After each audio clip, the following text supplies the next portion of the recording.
Hi, it's day 36 of the 40 Gameful Days of Summer, and I'm in an airport right now. So if there's some extra backyard noise, I'm really sorry. But I didn't want to miss out on our day today. So day 36, here we go.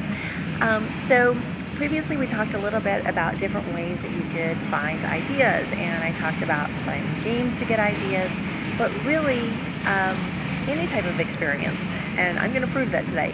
Any type of experience can generate ideas that you can use for your learning and make them more effective, a little more fun, a little more different.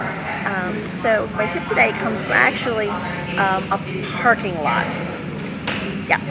So I was using a paid parking lot the other day, and they had a process I hadn't used before. I've seen it other places, but I don't generally. We had a rental car, and I don't usually park that often. So what happened was, you get to the parking lot and you pull out your phone, and there's no attendant or anything, and you text a code to a designated number, and it sends you immediately back a link that takes you to a little form. And on the form you can fill out your payment information, so it puts in your credit card and all that. Now, part wasn't that interesting, but it was easy, which is a key thing. It was a very seamless transaction. All through the process, one of the things I really liked was there was always a very clear next action to take. And that's something we've talked about in previous videos, that's very important to make sure it's clear to your learners what the next action is that they should be doing, or giving them options. So one of the things it had you do was, it had a little area on the form that looked like a license plate, which was a very nice visual sort of cue, and you were supposed to fill in your license plate number, or you could hold the phone up to the license plate and you could take a picture of it, and it would translate the characters and fill them in on the little license plate on the app, which I like little visual things like that. I think those are great little cues for people. So that was really cool. And then after you do that and you put in your payment information, one of the things that also was kind of neat was, it would ask you, hey, help the next person tell us how full the parking lot is right now. And you could choose, like, it's empty, it's 25% full, 50% full, 100% full, whatever.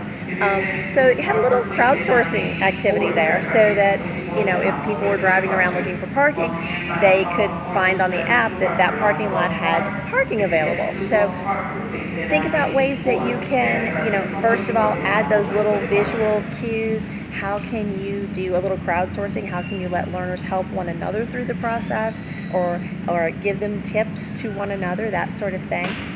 Then another feature that I loved was, and this is something that no parking meter on the street would ever do for you, 15 minutes before your parking was going to expire, they sent you a text reminder that said, hey, you've got 15 more minutes. Oh, by the way, if you want to add more time, very convenient, click this link and you could add more time. So again, when you send reminders, and do you send reminders? But if you send reminders, are there ways to add a little extra value to the email reminder that you send people? So that notification was really nice. And then again, you got a notification at the end of your time to say your time is now expired. Again, would you like to add some time? Or gave you the option, hey, would you like to download the app so that next time you don't have to go through, you know, so much process of filling things out. So every step along the way, it sort of left you some breadcrumbs. It gave you some additional value. It gave you options of things to choose from. So again, all of these things, you know, it may not sound like the most exciting process in the world, but there were so many nice little value adds all along the way that made it a much better experience than it would have been otherwise. So again, hopefully this gives you some ideas, or gives you sort of the notion that anywhere you go in the various types of experiences you're having in your, you know, your daily life, any of those could be the thing that triggers the next great idea for your learners. So until tomorrow, stay gameful, be curious, let me know what you're up to, let me know if you have any questions, because now we've only got 4 more days. So I will see you again tomorrow. Bye.